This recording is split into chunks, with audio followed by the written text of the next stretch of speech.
From the studios of KENW on the campus of Eastern New Mexico University, it's You Should Know, featuring the people and events of Eastern New Mexico and West Texas.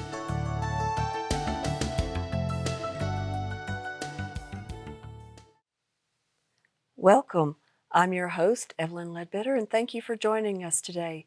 My guest today is someone from the Austin area. This is George Bomar, and he's the Texas State Meteorologist, retired, but really not so retired. So, George, thank you for joining us today. Thank you. Yeah, this is great. So you had actually came in for a meeting and was able to pop into the studio with us.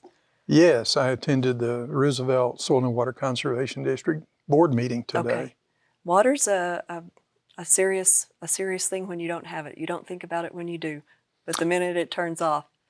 Absolutely, it's indispensable to good living. And to any life at all, really. it seems like we're having more incidents of not too much. We're becoming much more aware. Mm-hmm. Tell me a little bit about your background of where you grew up and then your training going on.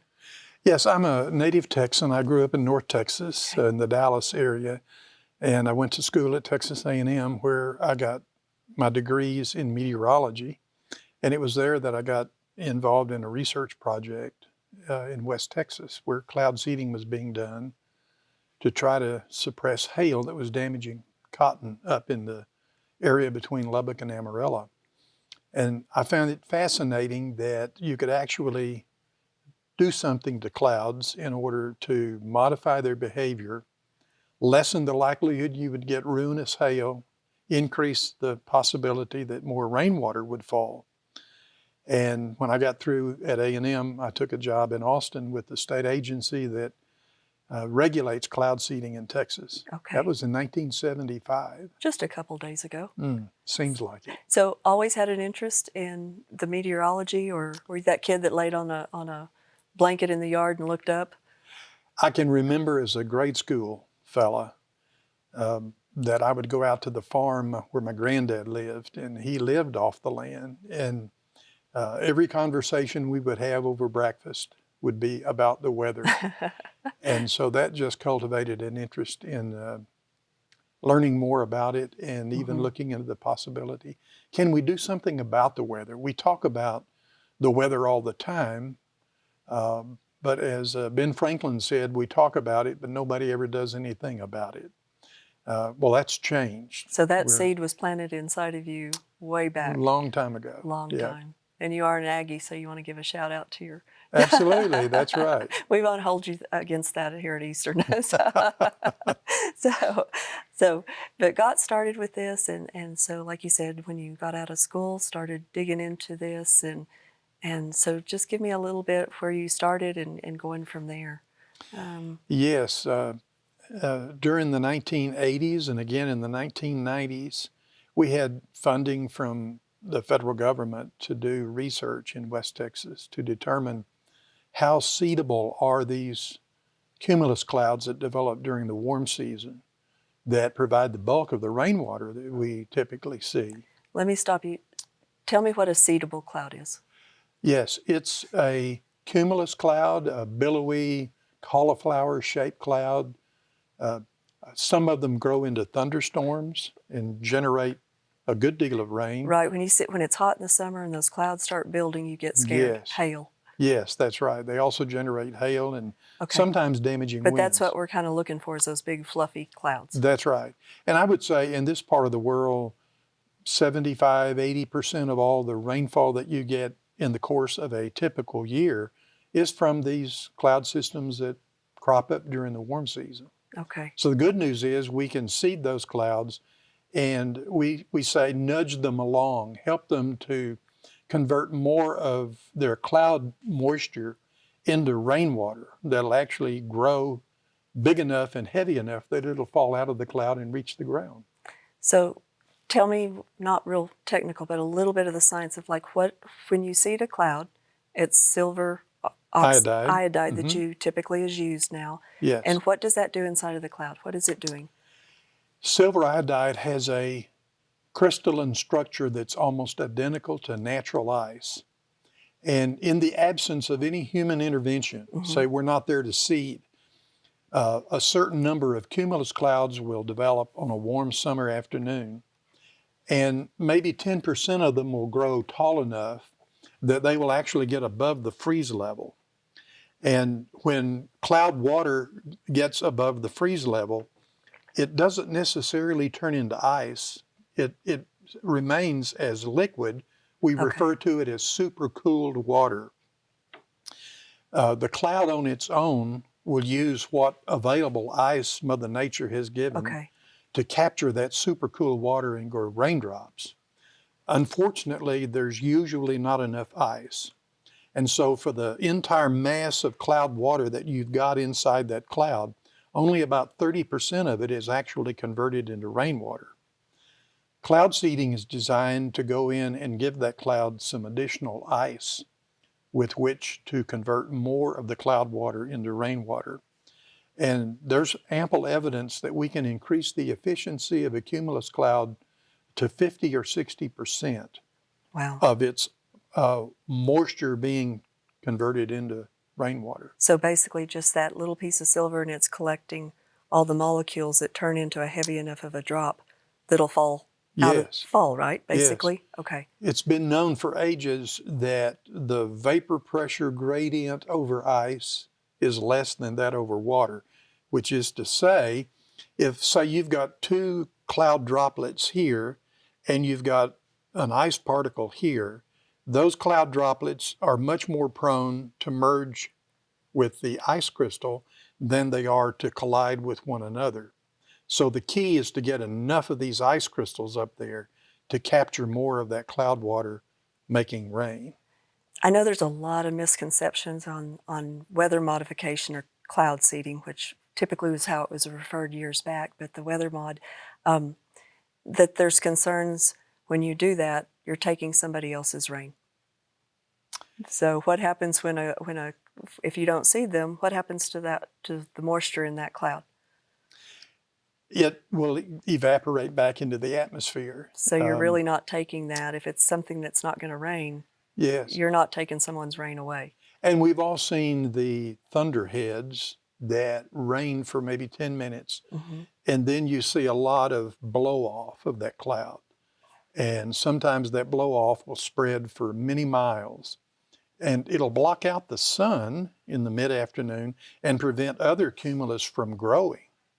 So what you want to do with cloud seeding is capture more of that water that ends up in the anvil part of the cloud, get it to become rainwater to fall out of the base of the cloud. Okay.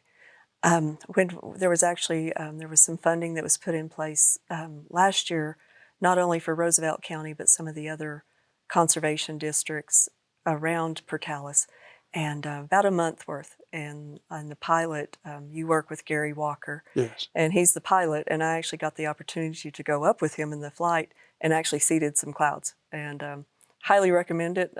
What an experience to have that firsthand.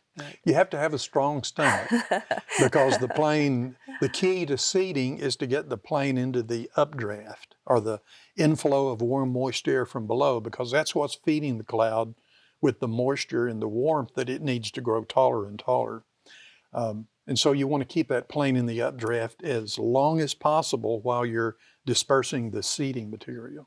I know there was a lot of, there wasn't a lot of rain that came about during that seeding period. And so there was people saying, well, it doesn't work. But you have to, you've actually got to have a rain cloud, right? You do, and you've got to have sufficient growth of that cloud. Again, the key is to get the cloud tall enough that part of it gets above the freeze level, so you can cultivate that load of supercool water that the ice can capture and make raindrops. Okay. And so I know he talked about one of our areas here has a bombing range, and we can't fly over that. And that's an area that you seed prior, right? What did you say? Out a ways to get that formation. I'll let you give the... Yes. Typically, you want to increase rainfall within a certain area. We call that the target area. But you need a larger operational area where you can fly the plane and begin treating a cloud that's outside of the target, but radar shows it's moving into the target, say in the next 15 or 20 minutes. Sometimes when you have a cloud in the target, you can seed it, and you'll see a response in 15 or 20 minutes. You obviously don't want to seed a cloud that's in the target, and in 15 or 20 minutes, it's going to be beyond the target. Then we give it to you guys over. You give it to us in Texas. We give it to our neighbors and some of our viewers are there. So right. at least somebody gets it. So, Yeah. Another myth, the dangers of this, that there's health issues that go along with seeding. Tell me what you said, the silver iodide is what's used. This has been studied, right? Yes. We have actually collected samples of rainwater from clouds that we knew we seeded and done chemical analysis on those samples. And we found traces of silver that we believe indicates that cloud did provide additional rainwater as a result of our seeding. But the level of silver showing up in the rainwater is so tiny. Just de minimis. It's like 1/250th of the level that's deemed acceptable by the Public Health Service. So those parts per million are just absolutely insignificant, negligible. Yeah. So, those are a lot of the things, and that was one of the things. Like, oh well, somebody else took my rain away when you seeded that, or the health issues. But it's been studied, and it's not. And this has been. Do you know of when the first cloud seeding was actually done? I know the discovery of silver iodide as an effective cloud seeding agent was made in 1948. So in a matter of 3 or 4 years later, when the drought of the 50s had begun, that's when people began to load up a plane with dry ice. Silver iodide at that stage had not been developed into a flare that could be mounted on the wing of an aircraft. So people were actually shoveling loads of dry ice out the back of an aircraft. And if one of those chunks happened to come through your roof, you weren't real happy, were you? Right. But that's no longer. That's not the way it's done anymore. It is just the flare. And I know with Gary, it was the flares were on the wings of the plane. Yes. And the key is to ignite those flares once you get the plane into the updraft. And in about a minute, each flare will have been consumed, and you will have dispersed tens of trillions of artificial ice crystals into the updraft. And evidence shows a lot of that is getting into that region of super cool water that's just above the freeze level. Well, I know he had an iPad in the plane and had you in his ears, basically. And you were telling him when the clouds were building and where to release and when. Yes. So we licensed the meteorologist who's using weather radar to determine which clouds need a nudge and which ones should be left alone because they're going to be naturally efficient. And it's the meteorologist that makes the call as to which ones to seed for how long. But the expertise, the experience of a pilot is also indispensable. Well, and Gary was you said a naval pilot, right? Yes. And no fear. Yes. The pilot obviously is right up there next to the cloud and can tell you what he's seeing, and that kind of input's invaluable. I know we literally flew over rainbows and little twin engine flight and got into some really bouncy, heavy rains or hailstorms, but I would do it again in a heartbeat. What an opportunity to see that. And the paperwork and everything is significant. I mean, you don't just have random people up there doing this. That's right. Trained people with a lot of experience. And thanks to the National Weather Service radar network, we're now accumulating some really in-depth data that allows us to know in the seeded clouds how they responded in terms of what was the ice particle count, what was the liquid water count, and then we compare that with clouds that we did not seed at the same time, perhaps outside of the target. And when you do that over hundreds and hundreds of times, you begin to get beyond what we call the noise level of the experiment. You get some statistical significance. To see what's really happening in the results and what type of clouds or what the environment is at that moment that'll make that happen. Yes. Our research has indicated that you want to get to a cumulus cloud that's sufficiently tall within its first half-life. If you get there beyond the halfway point of that cloud's life, your seeding is probably not going to do any good. And so that's why we use aircraft. We Okay. want to get there as quickly as possible, and we want to target the material, because timing and targeting are the two critical determinants of a successful cloud seeding mission. Well, Gary had told me we're not too far from our little airport where his plane was at. And he said, when I call, we'll have a cloud building and growing in the right way, and you've got to get here right then. Yes. Like, get in your car and come if you're going to hit because I'm not going to wait on you because I'll miss it. Yes.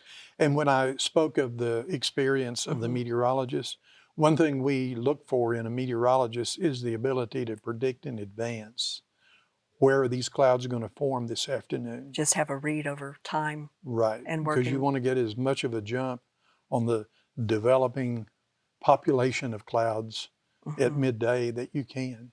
I've done a lot of reading of different things that you've given me the opportunity to read and study. And then there's one, there's a site you can go to, and it's weathermod, weathermod.org.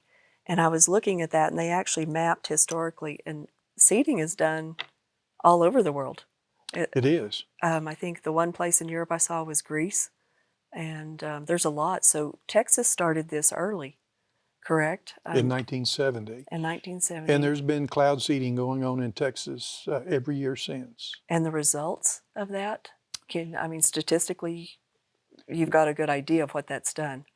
We're seeing an increase of, and I'll be conservative, Okay. 10 to 15% over the long-term average. Now, that may not seem like a lot, but you'd be surprised at what 1 or 2 additional inches of rain during the growing season would mean Exactly. to somebody that's farming or ranching. And not just for crops, but potable, right? Yes. So tell me, you've worked with the state of Texas a lot.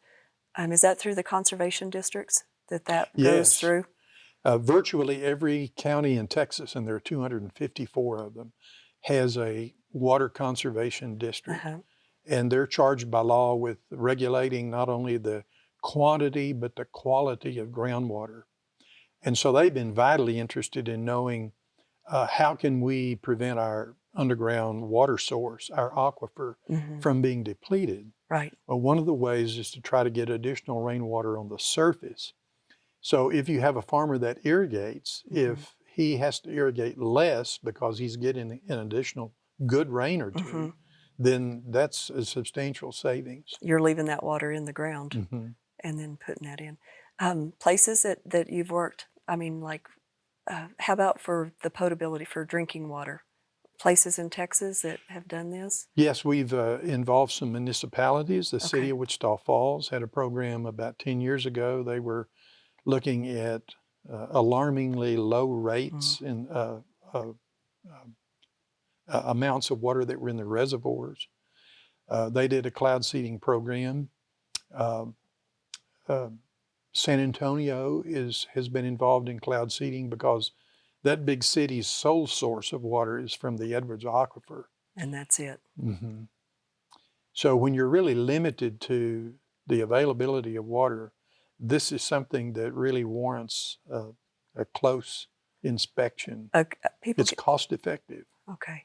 And then the flip of that, also like the ski areas, you've done a lot in Colorado, right? Yes. In fact, cloud seeding is going on in every western state except for Washington and Oregon, where they normally get plenty of precipitation. And if you throw in North Dakota and Texas, you're looking at nearly half the United States is doing some sort of cloud seeding. And most of the western states do seeding to increase snowpack in the wintertime, which melts in the spring and becomes potable water for the customers. We don't use aircraft in those mountainous regions. We use ground-based generators because the flow of air is very predictable in the valleys, up the mountainsides. Plus, it's pretty dangerous to be flying an aircraft when visibility is poor and cloud decks are really low. Not a good thing. Well, something that's become pretty heavy on people's radars, I guess, when you start having people show up in barrels in Lake Mead, you know that the water's going down. So the Colorado and that feeds such a massive amount of the U.S. or the western part of the U.S. So the seeding in those mountains flows into that Colorado River. Yes, and with our climate getting warmer, droughts are going to be more frequent. They're going to be more intense. We need to be looking at new technologies to try to combat the effects of long-running drought.